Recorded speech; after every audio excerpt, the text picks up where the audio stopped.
MLA మనుషులు వాళ్ళ family members అందరూ లోపలికి వెళ్ళారు. సో మామూలుగా అందరం క్యూలో నిలబడి ఓటేయాలి, అంతేగాని ఎవరికి స్పెషల్ ప్రివిలేజెస్ అయితే లేవు. అటు వెళ్ళి ఎగ్జిట్ గేట్లో కూడా ఒకటి. సో అందరూ క్యూలో వచ్చేయమని చెప్పాను.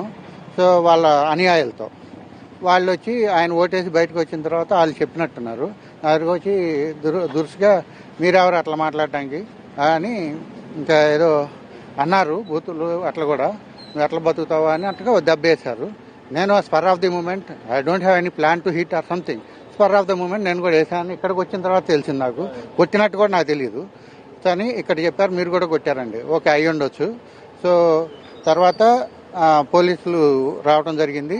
నేను సార్ నేను ఓటేసే బయటకు వస్తానండి అని చెప్పితే వీళ్ళు పోలీసులు నన్ను ఎగ్జిట్ గేట్లో కూడా లోపలికి తీసుకెళ్ళి నా చేత ఓటేయించి మరలా బయటికి తీసుకొచ్చి, అంటే వీళ్ళు బయట వాళ్ళందరూ నన్ను అప్పటికే బాగా కొట్టేస్తున్నారు. ఇంకా మామూలుగా ఒక రేంజ్లో కొట్టబోతుంటే పోలీసులు ప్రొటెక్ట్ చేసుకుంటే నన్ను వాళ్ళ వ్యాన్లో ఎక్కించుకుని పోలీస్ స్టేషన్కి తీసుకొచ్చారు. కూడా తర్వాత రౌడీలాగా నా మీద కాళ్ళు పెట్టి తంతం అవన్నీ చేశారండి. ఆయన వాళ్ళ అనుయాయులు అందరూ కలిసి కాళ్ళు పెట్టి తంతం, చేతులు పెట్టి కొట్టడం. అందుకే కదా ఇప్పుడు చూడండి ఇంకా బ్లడ్ ఎంత ఇదిగా వచ్చిందంటే యూ కెన్ సీ ఇట్. అది ఎవరైనా సరే ఒక పద్ధతి ఫాలో అవ్వాలి. ఆ పద్ధతి ఫాలో అవ్వకుండా ఇష్టం వచ్చినట్టు చేసినందుకు, నేను అన్నందుకు వాళ్ళు నాకు దౌర్జన్యం మీదగా పెట్టారు. ఇప్పుడు నేను మా అమ్మగారికి మా కుటుంబానికి మరి వాళ్ళు చేసిన పనుల వల్ల ఎటువంటి హాని తగిలిద్దో తెలియదు. సో నన్ను జాగ్రత్తగా చూడవలసిన బాధ్యత పోలీసు వారికి, అందరికీ, పౌర సమాజానికి ఉంది. కాజీపేట మండలం పుల్లూరు పంచాయతీలో నాగేశ్వరరెడ్డి అనే వ్యక్తి దాడి చేయంగా గాయపడ్డ ఒక ఎస్సీ యువకుడు. ఏం పేరు చెప్పు, ఏం జరిగింది చెప్పు.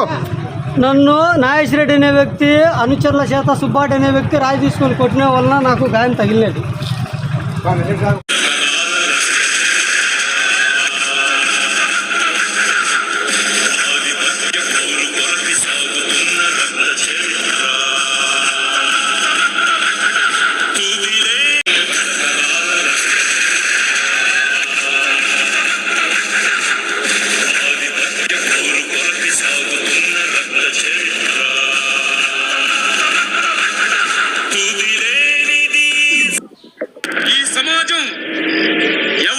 సొమ్ము కాదు, మనుషుల్లో ఎక్కువ తక్కువ అనే భేదాలు లేవు.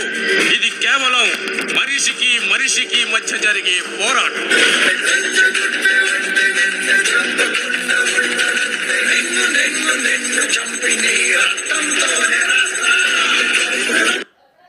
అక్కడ ఇక్కడ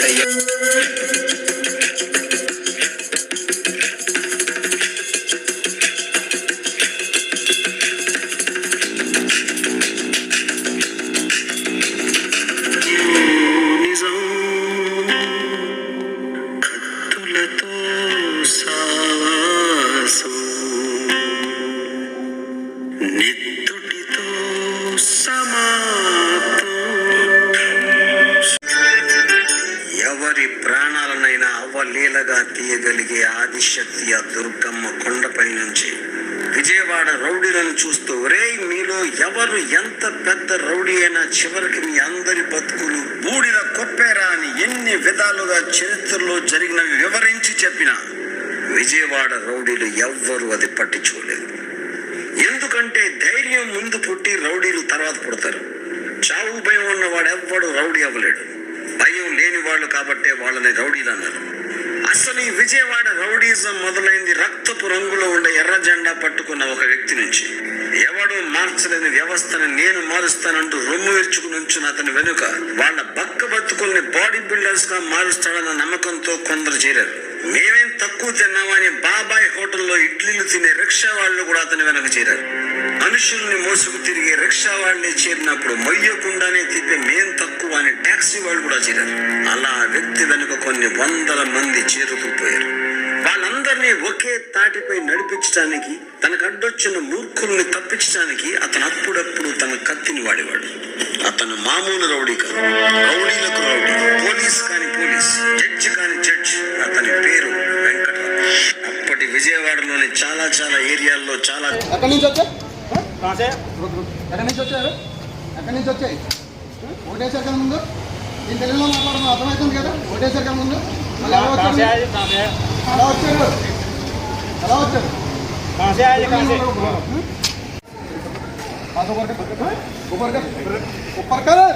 అన్నా అన్నా అన్నా అన్నా